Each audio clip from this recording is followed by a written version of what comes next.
joie ce soir. Si vous êtes dans la joie, manifestez-vous.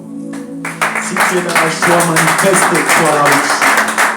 Si tu es dans la joie, manifeste-toi, car ce n'est pas n'importe qui a eu cette grâce. Car ce n'est pas n'importe qui a eu cette faveur enfin de se retrouver dans l'assemblée de Dieu. Alléluia. Alléluia. Je remercie le Seigneur pour tout ce qu'il est en train de faire dans nos vies. Et je remercie encore pour ce qu'il est en train de faire dans ta vie. Car c'est lui qui est l'alpha et l'oméga. Combien de fois tu as été bouleversé, mais le Seigneur est en train toujours de t'épargner. Je le remercie encore davantage. Si vous êtes dans la joie, manifestez-toi. Manifestez-toi encore. Et je remercie aussi le membre du comité pour la marque de confiance, afin que je puisse me tenir devant vous. Que Dieu vous bénisse abondamment pour votre présence. Que Dieu vous bénisse et que vous bénisse encore dans vos projets, qu'il puisse être encore avec vous. Alléluia. Ce mois ici, nous avons débuté avec le thème de ce mois qui est l'Exode. Beaucoup de gens nous parlent d'Exode. Lorsqu'on nous parle d'Exode directement, je vois les livres d'Exode. C'est de la même façon que toi, tu es là, tu es en train de m'écouter, tu es en train de voir les livres d'Exode. Mais lorsque je te parle d'Exode ce soir, c'est pour te dire que l'Exode doit entrer dans ta vie. Alléluia. Donc, toi, ta vie doit subir l'Exode. Lorsque je te parle d'Exode, Exode d'abord, ça signifie quoi? Vous devez savoir que l'Exode signifie quoi. Et vous devez savoir aussi l'Exode nous apporte quoi. Vous devez savoir aussi quelle manifestation que l'Exode doit apporter dans votre vie. Alléluia. Lorsque je te parle d'Exode, Exode signifie la sortie des enfants d'Israël. Lorsque je vous dis la sortie des enfants d'Israël, maintenant, moi je suis en train de te parler ce soir, tu dois sortir, tu dois subir la sortie. Lorsque tu es dans un lieu où tu es coincé, si tu es fixe à un endroit, c'est difficile que tu puisses te développer. Mais lorsque tu subis l'exode, la sortie, tu vas te développer. Beaucoup de gens sont en train de vivre dans des moments difficiles parce qu'on avait déjà établi une loi quelconque dans leur vie. Il y a des gens, lorsque tu es ici, tu as voyagé, tu as voyagé en disant que je quitte ma maison pour aller en Europe, Chypre et autres. Il y a des gens, lorsqu'ils dorment, ils se retrouvent en train de rêver toujours, ils sont chez eux. Ce n'est pas dire que tu as l'affection des chez vous. Il y a quelque chose qui ne va pas. Bien sûr, de la même façon que le diable peut t'attaquer dans des rêves, c'est de la même façon que Dieu aussi peut venir pour te communiquer un message. Alléluia. C'est pourquoi j'aimerais dire à une personne, toi, tu es en train de subir dans des moments compliqués de ta vie. Laisse-moi te dire, le Dieu que tu es en train de prier, le Dieu que tu es en train de suivre ce soir, il va résoudre dans tes problèmes. Alléluia.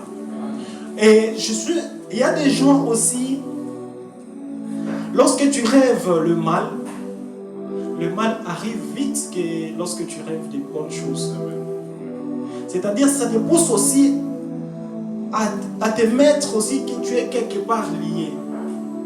Lorsqu'on nous parle des liens, bien sûr, ça existe. Bien aimé, il faut faire attention à ce genre de choses. Bien sûr, nous devons adorer Dieu. Bien sûr, nous devons prier Dieu. Mais si on ne s'est pas encore séparé de ce genre de choses, ça sera difficile que nous puissions évoluer. Ça soit dans la vie spirituelle, ça soit dans nos vies pratiques, ça soit dans nos projets.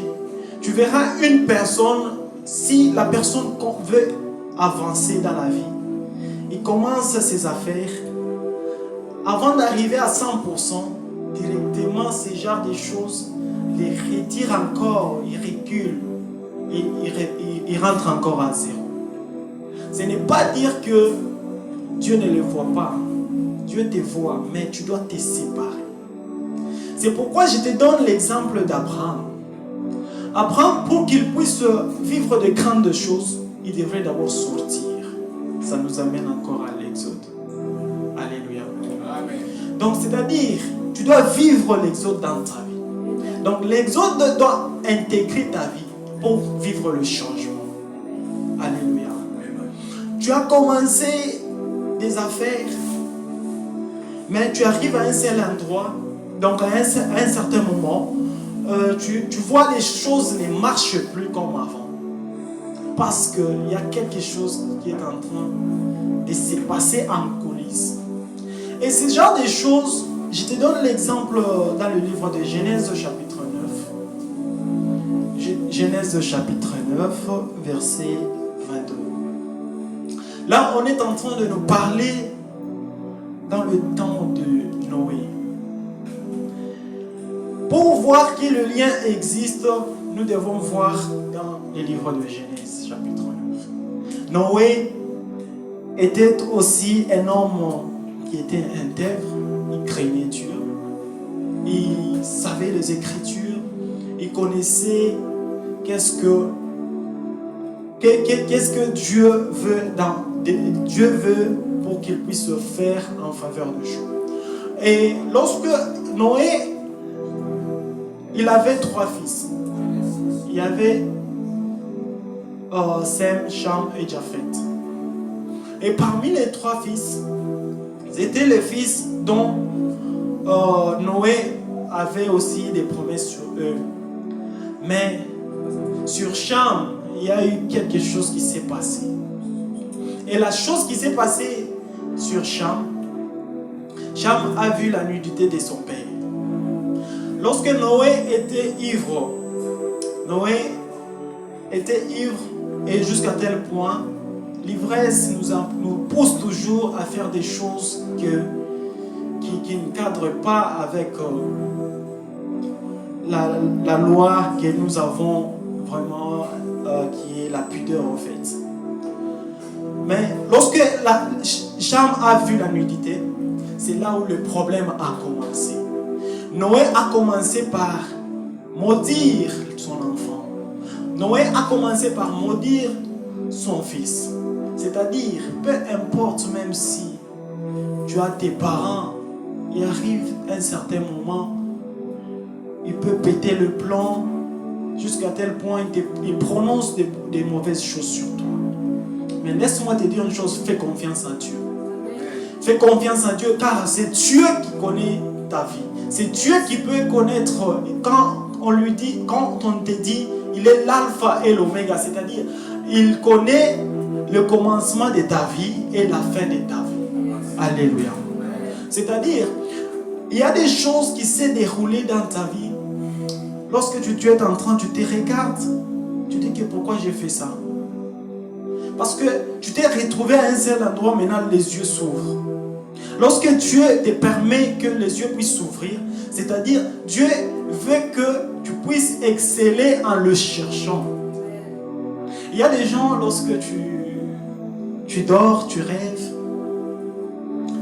tu as beaucoup prêché, tu as beaucoup évangélisé et tout. C'est-à-dire Dieu veut te pousser encore à aller chercher beaucoup plus. Dieu cherche que tu puisses encore exceller dans la vie chrétienne. Aujourd'hui, je suis en train d'introduire mon message et je ne dirai pas vraiment très long, mais quand même, on va faire le nécessaire sous l'inspiration du Saint-Esprit.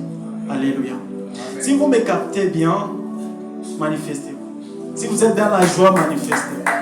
Manifestez-vous. Que Dieu te bénisse. Là où ça ne marchait pas, laisse-moi te dire une chose. Le Dieu des cas compliqués va faire des grandes choses sur ta vie. Amen. Lorsque il y a un certain moment, il y a des problèmes qui arrivent dans la vie de tes parents. lorsque ça arrive dans la vie de tes parents, ce n'est pas dire que toi tu peux blesser, donc tu peux laisser, tu peux baisser tomber tes mains. Mais à un certain moment, ça nous pousse encore de chercher beaucoup plus Dieu. Il y a des problèmes qui t'arrivent dans la vie, tu regardes, tu dis que Seigneur, je commence même à perdre de l'espoir. Lorsque tu commences à perdre de l'espoir, c'est en ce moment où Dieu te veut. Je te donne l'exemple de Job. Job était un homme intègre. Il avait tout. Mais lorsque Satan était en train de parcourir sur la terre, et Dieu a demandé à Satan en disant que tu as vu mon serviteur Job. Satan a accusé Job en disant que c'est parce que tu l'as donné tout. C'est pour te dire que nous, moi et toi, des fois on nous accuse. Des fois on nous accuse, c'est-à-dire à un certain moment, lorsque tu marches dans l'intégrité avec Dieu, lorsque tu marches dans l'intimité avec Dieu, Satan aussi commence à chercher comment te piéger. Combien de fois tu as baissé en prière? Combien de fois on t'a parlé de méditer la Bible, mais ça n'arrive plus. Tu essaies seulement comme ça et ça devient un peu compliqué parce que à un certain moment, tu prends la Bible comme ça, tu cherches à méditer, mais le sommeil te frappe. Et parmi les grosses erreurs pour nous les chrétiens, à un certain moment, nous croyons que nous sommes le fils de la promesse. Mais laisse-moi te dire une chose. Le fils de la promesse, c'était Jésus. Jésus est venu pour nous. Mais toi, ce soir, moi je peux te dire que tu es l'héritier. Alléluia. L'héritier, tu es l'héritier et c'est pour en bénéficier les choses du Père. Ce n'est pas pour en bénéficier selon la promesse. Lorsqu'on te parle de la promesse, il y a des gens, lorsque nous attendons sur la promesse, on va attendre, on attend, on nous prophétise, on nous parle des choses que ça n'arrive pas. Mais lorsque nous sommes des héritiers, nous en bénéficions directement. Alléluia. C'est lorsque tu as la foi va te permettre à percer dans le surnaturel. Amen. Alléluia. La foi va te permettre encore à surmonter. Combien de fois tu as souffert? Combien de fois on t'a donné de mauvaises nouvelles? Combien de fois les gens t'ont trahi? Combien de fois on a parlé du mal contre toi? Mais laisse-moi te dire, l'ami fidèle, ce n'est que Jésus-Christ. L'ami fidèle, ce n'est que Jésus-Christ. Et lorsque je te parle de ça, donc les ordres doivent transformer ta vie. Lorsque Abraham, Dieu a dit, quitte dans la maison de ton père, va dans le pays où je te montrerai. Je te montrerai. Donc c'est-à-dire, Abraham a commencé par sortir. Il y a un pouvoir qui se manifeste lorsque tu sors. Il y a quelque chose qui se manifeste lorsque tu sors. Lorsque tu sors à un endroit, et c'est dans ces moments-là où les bonnes choses commencent à arriver. Et je te dis, tu peux aussi sortir dans des endroits où tu fréquentes. Lorsque tu regardes que les choses ne marchent pas, essaye de changer les systèmes de vie. Lorsque tu regardes, même dans la vie pratique, lorsque nous faisons des affaires, lorsque tu regardes cet article ne marche pas, tu dois changer, tu dois renouveler en changeant d'autres articles afin de mettre en vente. Alléluia. Aujourd'hui, je vais aller dans tous les domaines. Je vais essayer un peu de marcher un peu comme ça. Donc, lorsque tu vois que quelque chose ne marche pas, tu dois changer de stratégie. Tandis que le diable est en train de travailler jour et nuit. C'est pour te dire une chose, à un certain moment, j'arrivais à un certain moment, je me dis que le diable, il est partout. Le diable, il devient omniprésent. Mais laisse-moi te dire une chose, le diable n'est pas omniprésent. Le diable a seulement les acolytes qu'il a déjà placés pour apporter les informations concernant ta vie. Concernant ta vie. Parce que, c'est-à-dire, il y a quelque chose qui se manifeste. Donc, lorsque tu es là, il y a des bonnes choses que Dieu a préparées pour toi, mais le diable est très content et il est il sait que si tu arrives à palper à ta bénédiction et à ton bonheur, il va perdre. C'est pourquoi il y a une étoile sur chacun de nous. Sur ta vie, tu as une étoile. Il y a l'étoile qui est en train de briller. Donc, c'est-à-dire, l'étoile qui est en train de briller, ça reflète une lumière. Alléluia. Lorsque nous voyons la lumière nous donne l'éclat. C'est ce qu'on appelle doxa. Doxa, c'est l'éclat. Et à un certain moment, cet éclat-là, ça doit éclairer. La lumière, lorsque Dieu était en train de créer les cieux et la terre, la terre était informe et vide. Il y avait le ténèbre. Mais lorsque il y a la lumière Dieu a créé la lumière était venue pour impacter dans le ténèbre. C'est-à-dire, la lumière que tu as puisse éclater au nom de Jésus-Christ. Que la lumière que tu as puisse encore impacter là où tu vas te retrouver. Que la lumière que tu as puisse encore produire de fruits au nom de Jésus-Christ. Et laisse-moi te dire encore. Si nous partons dans les livres d'Exode, on nous parle de Moïse. Lorsque Moïse, la vie de Moïse est scindée en 3 parties. Moïse, arrivé à 40 ans, il a commencé à paître le troupeau de Jéthro. Et lorsque Dieu était en train de marcher avec Moïse, donc Moïse, lorsqu'il était en train de paître le troupeau de Jéthro, il a commencé à travailler chez Jéthro pendant 40 ans. Et lorsqu'on nous a parlé des troupeaux, Moïse était devenu comme un berger. Lorsqu'il a fait encore 40 ans, donc Dieu était en train de les préparer afin de diriger les enfants d'Israël. Les enfants d'Israël étaient en captivité en Égypte. Et ces enfants-là, ce sont les enfants où je vous ai envoyé dans le livre de Genèse chapitre 9, les enfants des Cham, qu'on avait maudits par Noé. C'est pourquoi je voulais te dire qu'il y a des choses qui se passent, il y a les liens qui se passent dans la vie d'un chrétien, dans ta vie. Si tu n'es pas encore séparé, ça va commencer à te faire souffrir jusqu'à tel point tu vas mourir. Tu dois prendre conscience de ta vie. C'est-à-dire, lorsque je te parle de ça, il y a des gens, lorsque ils sont là, il y a des gens qui servent avec du lien. Ils servent Dieu avec du lien. Ils servent Dieu, ils se marient avec du lien. Avec le lien, Dieu, donc Satan est en train de te manipuler selon ses désirs.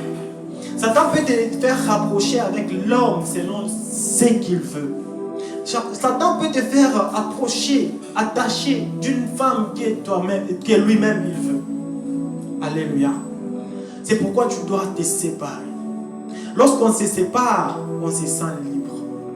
Lorsqu'on se sépare, on se sent libéré, dégagé. Alors, laisse-moi te dire une chose. Ce soir, ta vie sera libérée au nom de Jésus. Amen. Ce soir, ta vie sera libérée au nom de Jésus. Amen. De la même façon que Dieu a libéré les enfants d'Israël en Égypte, c'est de la même façon qu'il va libérer tes projets dans le nom de Jésus. Amen. Alléluia. J'aimerais te dire ceci. Je vous ai dit qu'aujourd'hui j'ai introduit. Lorsque Dieu a commencé par marcher avec Moïse, Moïse a reçu des principes en disant que prends ce bâton. Jusqu'à tel point, Moïse a commencé à voir les choses étranges. Alors, lorsqu'il a pris le bâton, Dieu a dit, Moïse, jette ton bâton. Le bâton que Moïse avait jeté, ça devient un serpent. Et puis Dieu dit que tu vois, ce sont des signes que tu vas montrer que je suis avec toi. Et de la même façon que Moïse a jeté, mais Moïse n'avait pas cru. Mais laisse-moi te dire que le bâton que Moïse avait pris, c'était le bâton qui aidait Moïse à orienter les enfants d'Israël. Et le bâton, je peux te dire que ça nous donne l'image de la parole de Dieu. Alléluia. Amen. Lorsque ça nous donne l'image de la parole de Dieu, c'est-à-dire la parole de Dieu est comme notre fondement. Alléluia. Si tu veux chasser les esprits malins, tu dois chasser à travers la parole de Dieu. Il y a beaucoup de chrétiens qui disent que je suis un chrétien, mais en lui, il n'y a que le verset ne juge point. Alors laisse-moi te dire une chose. Lorsque tu as qu'un seul verset dans la Bible, le diable peut te faire tomber facilement. Alors, j'aimerais te dire une chose. Prends conscience de ta vie. Et Dieu sera avec toi dans ta destinée. Lorsque tu veux faire des affaires, tu dois d'abord mettre Dieu au devant de toi. Alléluia. Alléluia. J'aimerais te dire une chose. Lorsque Dieu a appelé Abraham, Abraham a commencé à abandonner les dieux de son père. Abraham a commencé à abandonner les dieux de son père. Abraham a quitté dans l'idolâtrie. À un certain moment, nous sommes enfermés parce que nous sommes attachés à des choses qu'on ne devrait pas s'attacher. À un certain moment, nous sommes attachés à des choses qui nous écartent de Dieu. Alléluia. Mais laisse-moi te dire que les problèmes que tu as, il n'y a que Dieu qui peut résoudre ça. Et au moment où tu t'es présenté ce soir, et que Dieu résout tes problèmes au nom de Jésus-Christ. Que Dieu puisse restaurer ta famille au nom de Jésus-Christ. Que Dieu puisse encore voir tes parents au nom de Jésus-Christ. Je mérite te dire une chose. Dans tes biens, que Dieu puisse s'installer dans tes biens. Parce que lorsque Dieu s'installe aussi dans tes biens, à un certain moment, le bien, ça peut être aussi les études. Beaucoup de gens, nous sommes venus ici pour étudier. Et lorsque Dieu n'est pas dans tes études, sache que on va jouer de toi comme le diable peut jouer de toi comme il veut. Lorsque Dieu n'est pas au centre de tes études, le diable peut faire tout ce qu'il veut. Mais laisse-moi te dire une chose. Lorsque tu es un enfant de Dieu, que Dieu puisse encore restaurer tout ce qui te devient. Alléluia. Alléluia. Alléluia. Donc, ta vie doit changer. Lorsque tu dois faire une sortie, c'est pour aller vers Canaan. Il y a des gens, tu fais une sortie et tu arrives à un endroit tel, le diable te prend encore. C'est pour te dire que il y a quelque chose que tu as qui l'appartient. Tu dis que tu es un homme de Dieu, mais lorsque tu arrives à un certain moment, il y a des tentations tu succombes à des tentations. Et tu te dis que la chair est faible. Mais laisse-moi te dire une chose. Il y a une possibilité que ta chair ne puisse pas être faible. L'esprit doit dominer la matière. Moi, j'ai toujours marché en disant que l'esprit doit dominer la matière. Tu dois aussi marcher selon l'esprit. Et tu n'accomplirais pas les désirs de la chair. Alléluia. Amen. Donc, si tu as ces passages dans ta vie, dis-toi que tu vas surmonter sur beaucoup de choses. Lorsque tu mets ces passages en pratique, sache que tu vas surmonter sur beaucoup de choses. Il y a des gens, ils commencent à envier les autres en disant que je devrais être l'autre. Je devrais être comme l'autre. Je devrais faire des choses comme l'autre. Mais je ne parviens pas à le faire. Ce n'est pas dire que toi tu es incapable de le faire. Non. Sache que toi aussi, c'est possible que tu puisses réaliser ce genre de choses. C'est possible que tu puisses devenir comme moi. C'est possible que tu puisses propager la parole comme le berger. C'est possible que tu puisses modérer comme mon frère Jonathan. Que c'est possible que tu puisses encore modérer comme Papa Hébert. Alors, laisse-moi te dire une chose. C'est possible que tu puisses exceller. Les pères qui nous encadrent, c'est-à-dire, ils ne sont pas tombés du ciel. Eux aussi, ils ont passé par là. C'est possible que toi aussi, tu puisses encore remonter. Je suis en train de te booster encore à chercher Dieu. Je suis en train encore de te booster encore, de vivre beaucoup de choses en respectant le commandement de Dieu. Arrivé à un certain moment, les enfants d'Israël ils ont commencé aussi, tellement ils ont perdu l'espoir. Ils ont dit que cet homme ici nous a pris pour aller nous amener dans le désert afin qu'on puisse souffrir. Mais ils ne savaient pas ce que Dieu était en train de réaliser. Mais laisse-moi te dire une chose. Lorsque Dieu est avec toi, il commencera par renouveler les choses. Lorsque Dieu veut commencer la marche avec toi, il va commencer à te demander les choses que tu vas trouver bizarres. Alléluia. Si tu aimais des choses un peu qui cadrent un peu avec la chair, Dieu va commencer à te demander de laisser ça. Ça sera un peu bizarre pour toi. C'est pour te dire que Dieu a toujours demandé les choses que tu aimes. Lorsque Abraham a beaucoup souffert en attendant un fils, mais lorsque Dieu l'a donné un fils, mais Dieu a commencé par demander encore son fils. Alléluia. C'est-à-dire, si Dieu commence à faire des marches avec toi, il va commencer à te demander des choses qui sont un peu bizarres devant toi. C'est pour te montrer que il est en train de te regarder si tu es intègre à lui, si tu as l'obéissance à lui. Alors, beaucoup de gens vivent, ils n'obéissent pas à Dieu, mais vous obéissez aux hommes. Alléluia. Mais laisse-moi te dire une chose. Obéis à Dieu. Obéis à Dieu parce que Jésus-Christ est venu sur cette terre, c'est pour ta vie. Jésus-Christ est venu pour sauver l'humanité, afin que toi, dans l'humanité, là, que toi aussi tu puisses être là. Alléluia. C'est pour te dire une chose, j'aimerais te dire encore, lorsque tu comptes marcher avec Dieu, il faut prendre aussi des décisions à certaines choses. Lorsque tu prends des décisions à certaines choses, ça va te permettre encore d'accéder au trône, d'accéder aussi dans le lieu saint. On nous a parlé dernièrement dans le parvis et le lieu saint, que Dieu bénisse le berger abondamment pour la connaissance encore plus.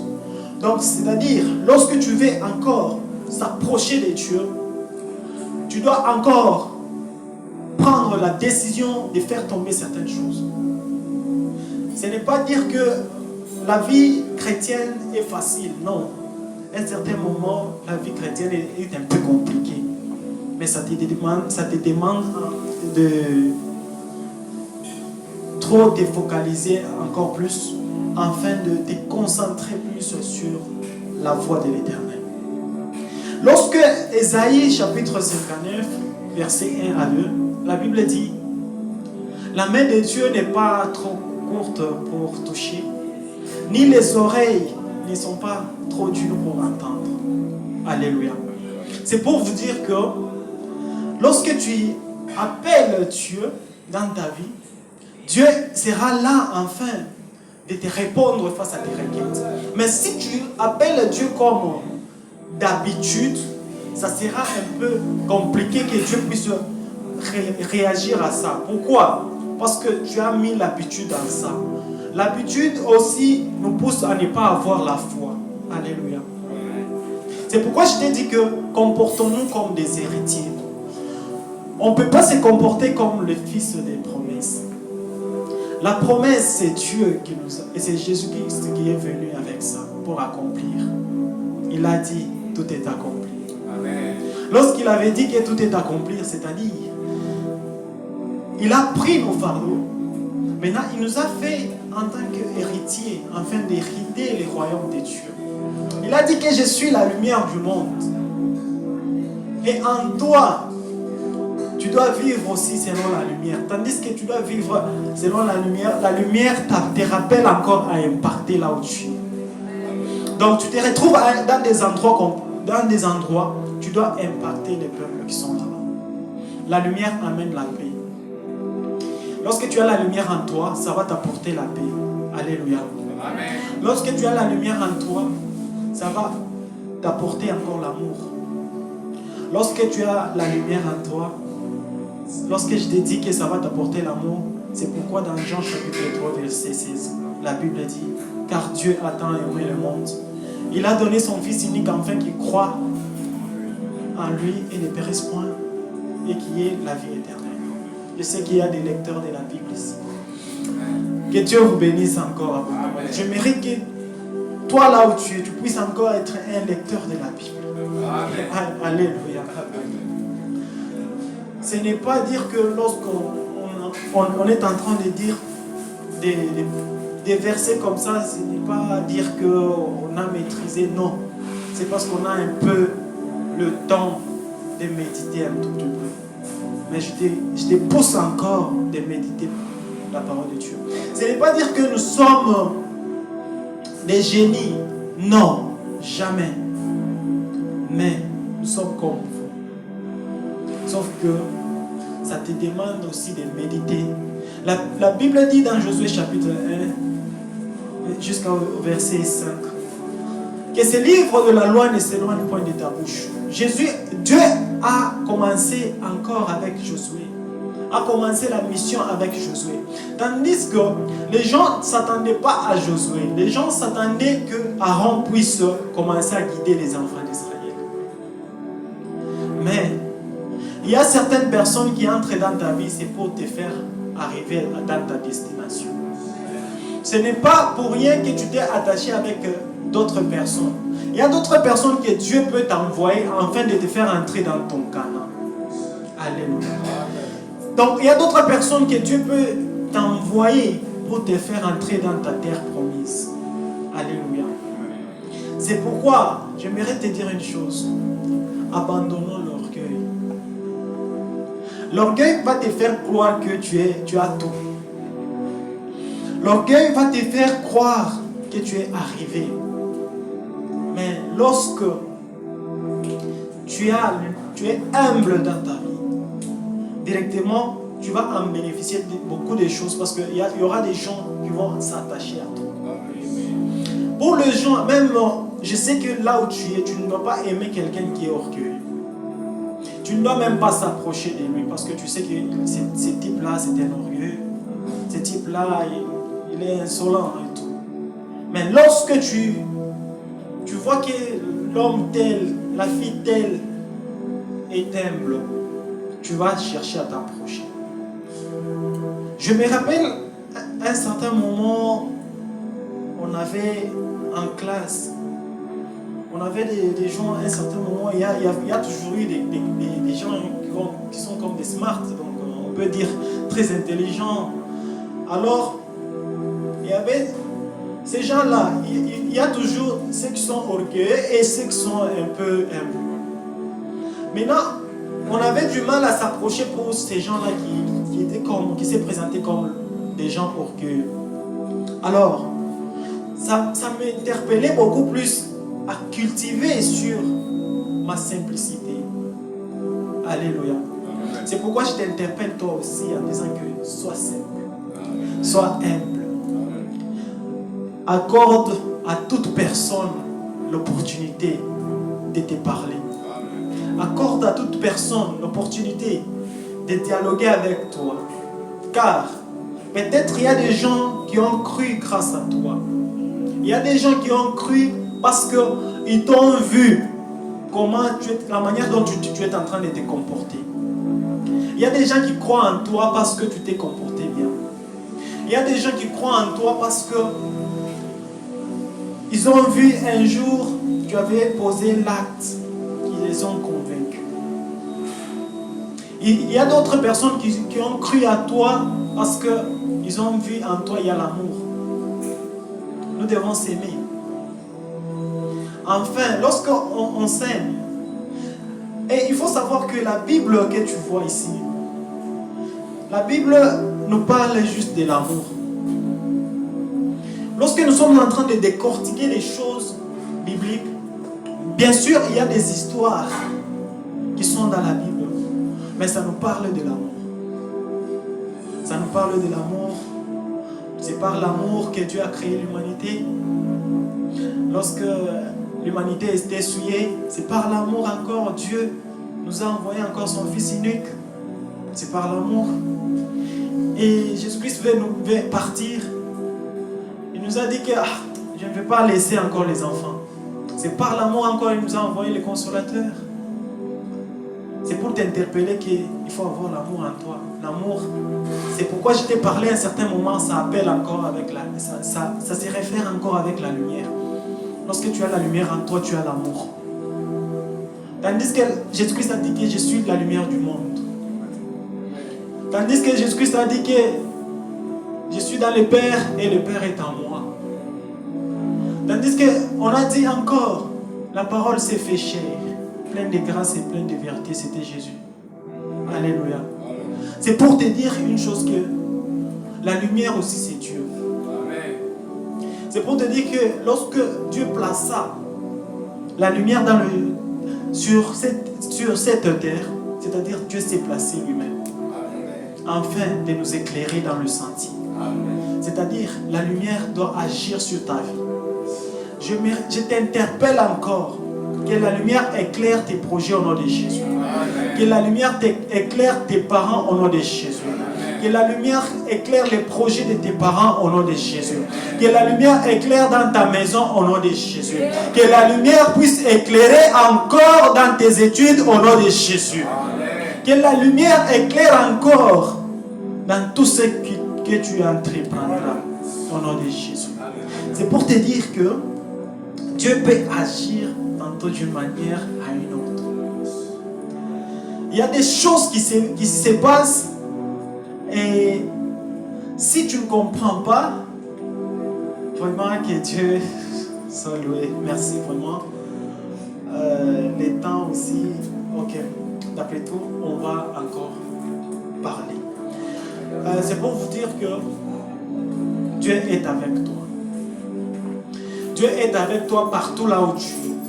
Dieu est avec ta famille. Dieu est avec ton entourage. Que je t'envoie ce soir que tu puisses impacter là où tu seras. Je suis en train de proclamer la victoire dans ta vie au nom de Jésus. Que la lumière puisse s'installer dans tes parents au nom de Jésus. Que la lumière puisse s'installer encore dans tes projets au nom de Jésus. Que la lumière puisse s'installer encore dans tes études au nom de Jésus. Que ça puisse s'accompagner avec la réussite au nom de Jésus-Christ. Alors, réussis dans ta vie. Amen. Que la réussite s'installe. Et je suis arrivé vraiment jusqu'à la fin. J'étais en train d'introduire le message. Et que Dieu vous bénisse abondamment. J'aimerais que là où tu es, tu puisses incliner ta tête. Tu puisses dire à Dieu, Seigneur, merci pour cette opportunité. Que la lumière s'installe dans ma vie. Que la lumière prend le dessus sur moi. Au nom de Jésus, prie au nom de Jésus.